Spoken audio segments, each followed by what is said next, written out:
everyone, my name is Kayla and I am a stroke survivor.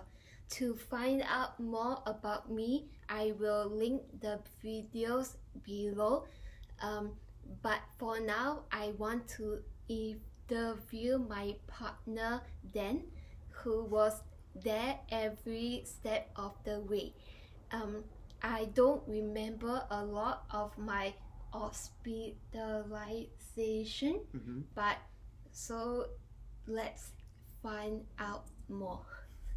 Hi. Do you want to introduce yourself? Sure. I'm Dan. Hello. I'm Kayla's partner. Many of you probably know that already. Yeah. Kayla and I met in Buffalo. I was singing my heart out in an a cappella group. We met at a concert. Yes, we first met at a concert. I thought you were gay. She thought I was gay, but surprise, I was not. We've been married for almost 3 years, but we've been together since our college years, over 10 years.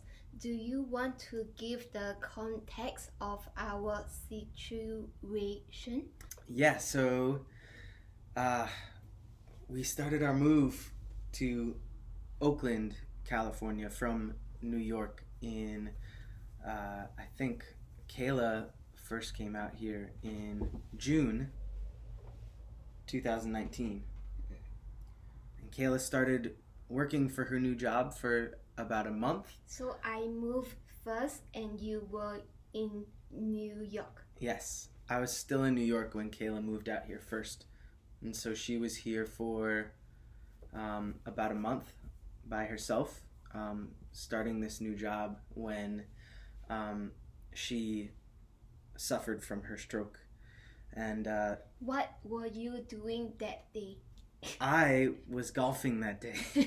I was golfing with my brother and another friend in New York. And yeah, I remember the last thing she texted me that day was have fun at golf or do well at golf or something like that. Yeah, it's like have fun at golf, baby. And when I got back from golfing that day, I texted her and just didn't get a reply when I would normally get a reply from her if she was leaving work or walking home or something like that. But yeah, I didn't get a reply from her, and I kind of had a feeling that something was wrong, and I was starting to get worried when I didn't hear from her.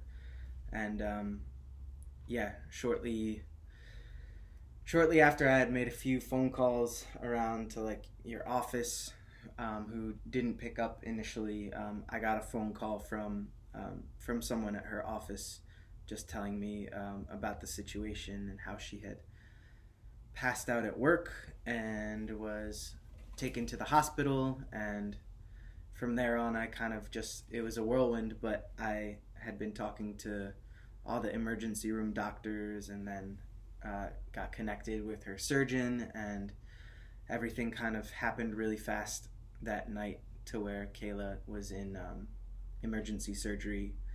And yeah, I didn't get much sleep that night, but the surgery ended up being successful.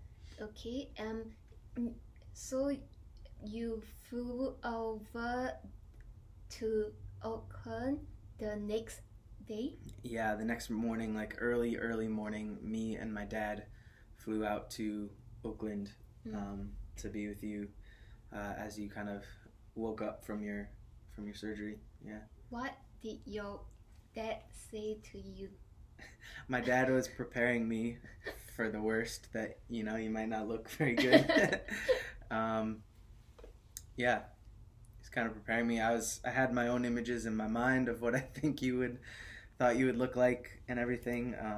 But my dad was, my dad's a doctor, so he was kind of just preparing me. Yeah, preparing me for what you might look like. So what when you saw me, what happened? So the first time I saw you was when it was like, I mean, it was a long plane ride in my mind and a long drive from the airport to get to the hospital too. But the first time I saw you, fortunately my cousin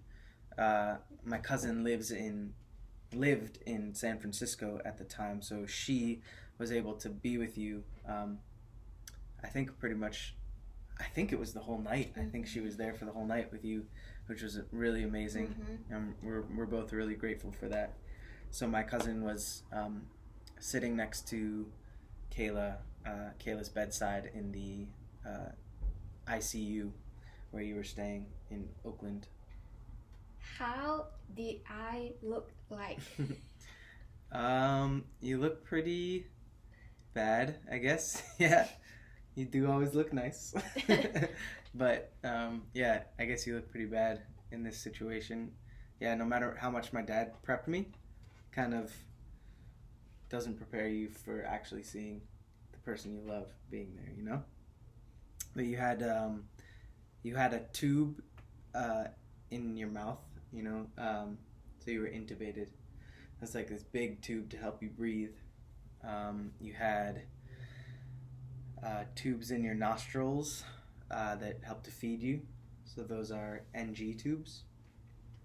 You had this like shower cap looking thing that was yellow on your head to cover this depression that was in your head from where they did the craniotomy and remove your skull. So there was pretty much a hole in your head that needed to be covered up. You had a blood drain too. It's this little tube with the bubble thing that was on the end. There's blood coming out. Yeah, so you didn't look too great. So it was a little shocking. Yeah. How does that make you feel? I was definitely relieved to see you at first, for sure, because I had all these images and thoughts of how you would look in my mind, and I have big fears that you're not gonna look the same, or you're gonna be dead even, you know. Right? So there's a relief seeing you for the first time and being able to take the worst scenarios out of my mind. But at the same time, it was sad to see, definitely. Yeah, so it was hard, but yeah, it was funny just seeing you there, and you were like unresponsive when I first got there, but the nurses had told me you were responsive, and even my cousin told me you were responsive, but I was kind of scared to see you, or like scared of being a little too rough. I didn't want to wake you up, and the nurse came over and kind of like, yeah, she like shook you and was like, Miss Chan, Miss Chan. So she like yelled and got you to be responsive when I was there. She was like, your husband's here, your husband's here. And so I was able to like talk to you, and you acknowledge my presence, like squeeze my hand if you can hear me, and you would squeeze my hand, and squeeze my hand if you love me, and you would squeeze my hand too. So like that's kind of the point I knew that you were gonna be okay, and the worst things were kind of taken out of my mind, but it was still upsetting, and it was still shocking. Yeah. What was the grossest thing you ever saw me do? The grossest thing I ever saw you do, I guess. I mean, there's a lot of blood in general, so I think grossest is I don't know. Like, this is what happens in the hospital, right? But things that you look the most uncomfortable doing, I would say, are like when you had to get extubated or intubated. So when they take out the tube or when they put in the tube, it's just like you make these choking sounds and these gasping sounds, and your face is all like grimacing and stuff. So I really didn't like seeing those moments. But also, like, I know there's a big artery in your, like, around your thigh that they needed to access sometimes, and when they took out this thing that they put in your thigh, it was just like kind of a big hole in your thigh where blood is coming out, and they needed to like take so many gauze pads and just like really press on your thigh really hard to make the blood flow stop. And that part was pretty gross and also looked really painful. And I know you bruise easily, so like they're pushing really hard. I'm like, she's gonna have a massive bruise there for sure. Yeah, so that, I think that was like mainly my least favorite part to see. Yeah. How hard was it for you? It was very hard. It was very hard. I remember like I don't know, there are times when I first saw you, I mean, I had to step out into the hall and felt like I start crying, you know, or I was sitting at the nurse station with my dad, and I just like everything hits me and I start crying. And there are so many times where I got super emotional throughout this whole thing, because it's like you don't understand why this is happening and you're thrown into the situation really quickly. But yeah, it was hard and upsetting and really shocking at first. I mean, then you think of everything. I mean, the grossest things that happened, how I felt like when I first saw you, you know, like I don't know. It was all hit pretty hard, you know, but definitely stronger because of it. Yeah. What was your lowest point of your journey? The lowest point? Yeah. The lowest point, I think I remember it. I think there are two. The first lowest point was you had been moved to like a bigger ICU room, so you still need intensive care and close monitoring. And I was sleeping there, and it was just kind of like everything had built up, and it was nighttime, and yeah, maybe I'm kind of removed from the initial shock of seeing you for the first time, and we're going through, and I'm fully up to date on your situation, and we're proceeding, and I was lying in the bed next to you, but you can't, I don't know, you have to sleep and you can't talk to me. It's like you're there, but you're not actually there, and I miss you even though you're right next to me, right? But yeah, I was just sleeping there, and like I just felt like I was sobbing, like uncontrollably sobbing when I was like lying down, to the point where I'm like, I hope a nurse doesn't like hear me right now. I was trying to like not be loud, but I was like curled up and sleeping in this little like rollaway bed that they had next to your hospital bed. And yeah, I couldn't go to sleep, but maybe I was trying, but I was sobbing. So that's my first lowest point. And then I think my second lowest point was when the surgeon, your initial surgeon, who was awesome, by the way,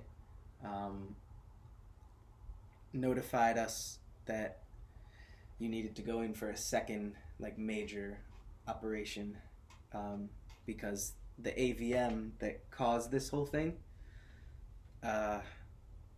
the AVM was still there a little bit, and remnants of the aneurysm that happened because of it, like remnants of it were still there, and you needed to go in and have a second major surgery in order to take this out. So that was another pretty low point. And then kind of coupled in with that, this low point was when they informed us that they needed to do like a pretty risky procedure in order to get that out. It was like they made determinations that they needed to again cut your head open and do another craniotomy and go in that way to get it, instead of being able to go inside and do a coiling procedure, which would have been a little bit less invasive and a little bit less risky. But yeah, they told us they had to do it the pretty major way. I mean, they say there's like a potentially like a 50% chance that you might even pass away in this procedure. So it's like a really risky procedure. Obviously, if you have like a really good surgeon, maybe that percentage goes down, maybe, but they let you know the risk factors before they actually go in and do this surgery, because it's a major thing. So that was like the risk factor of this procedure that you go through. Yeah. I still remember that surgeon Reed. I don't remember them telling me I was going to possibly die. Well, because I think they watch the language, you know. It's like they won't say you're possibly going to die in this procedure, but they just give you a percentage of like, this could possibly happen. They have to do that before they do the surgery, because realistically it can happen. What was the thing that brought us closer? I mean, I think all of it, really. All of it. I think you take things for granted sometimes when life is normal. And yeah, when this happens, you really realize like what you cherish about somebody, and that maybe some things don't matter. Some things like you might have made a big deal about before, they don't really matter as much. Just that the health and safety of and the presence of like you is the thing that matters the most to me, and you realize that, and you take these things for granted, like health and life and speech. Yeah, I think they're so normal that you take them for granted. So the whole thing brought us closer together, for sure. What helped you cope through the whole thing? Yeah. Well, I think immediately when I found out that it happened, like the very first thing I could think of to do, because I can do nothing else in this situation but like pray to God that He can save you. So I just like knelt down. I don't know, of all like the journey of my faith throughout, I don't know, I guess I have a faithful journey throughout my whole life, and there are periods of like really strong faith and periods of not so strong faith, and maybe at this point I was in a not so strong period of faith, and I just felt that like the need for it to come rushing back into my life, and that's the only thing that I could think of doing, was to just like kneel down and pray to God to help us through the situation and to save you and just like bring you back healthy to me.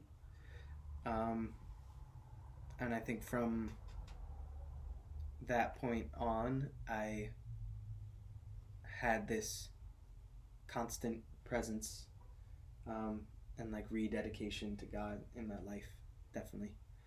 Yeah, so I think it helped me, and to this day helps me cope with not just with your recovery, but with everything in life, like kind of doing life side by side with the Holy Spirit again in an active, prayerful way. Yeah, still helps me cope. Now that, so how long did I stay in the hospital? I think with like both hospitalizations and with rehab, before you were able to actually like come home to our apartment, I think it was almost 2 months. Yeah, pretty much right around 2 months. So now that I'm back, what is your constant worry? Well, you've been back for a while now, right? This has been a couple of years now. But I mean, I still worry. I worry like when you're pushing yourself, or it's like the things that maybe people are just so good at normally, you know, and like learning new things or being out and socializing for a whole long day, driving a car, like being at work and exerting your energy throughout a whole day. These things that are typically like easy for somebody to do, there are still challenges physically for you in these moments. And I am like a little bit worried all the time still. I have like a base layer of worry when like you get a headache or I mean, and you had your seizure like maybe 6 months ago around like little things that are easy for people to do. I think sometimes other people might not realize how challenging it can be for you. And maybe even you don't realize sometimes how challenging it can be for you. So I kind of take on that worry, I think, a lot. Yeah, but I think, you know, as long as we just continue to pray over your health and pray over your recovery and pray for strength in these moments, I think that, you know, I can conquer those worries. And I think that, yeah, we can kind of conquer that fear, definitely. What are some things to be thankful for? A lot of things. We thank God first and foremost, because without him, I don't think I would have been able to like get out of this feeling stronger and feeling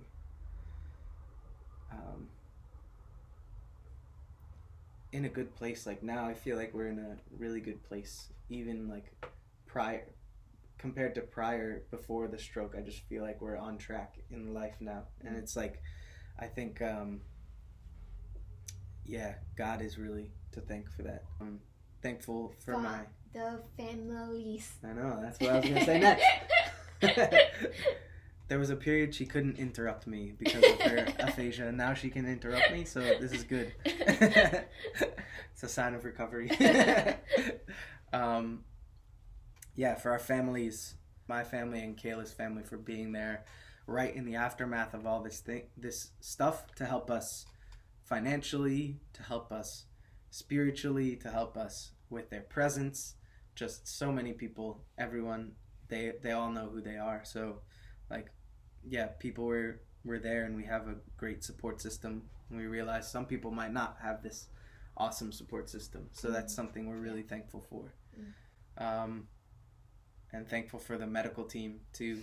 It's like a really awesome medical team. Yeah. What are some miracles I experienced or witnessed? Yeah. Like my uncle, a neurosurgeon, knew the neurosurgeon who initially operated on Kayla. Like I think they were in training together in some capacity. I forget exactly what capacity, but they know each other. They've been to children's parties together, like that kind of relationship, where I just was able to kind of have updates from our surgeon, maybe that like typically some people don't get these kind of updates and this kind of personalization to their care. So we're really thankful for all that kind of stuff that happened. So just miracle things, and miracle even that the surgery was 100% successful. Miracle that Kayla's personality is just like, it's very much the same as it was before everything happened. I cannot speak. I mean, speech is something that is continuing to get better, and I mean, maybe there'll be challenges for the rest of your life, but she can tell me what she needs, you know. That's all for my interview. Thank you for helping me remember all the stuff. Bye. Bye.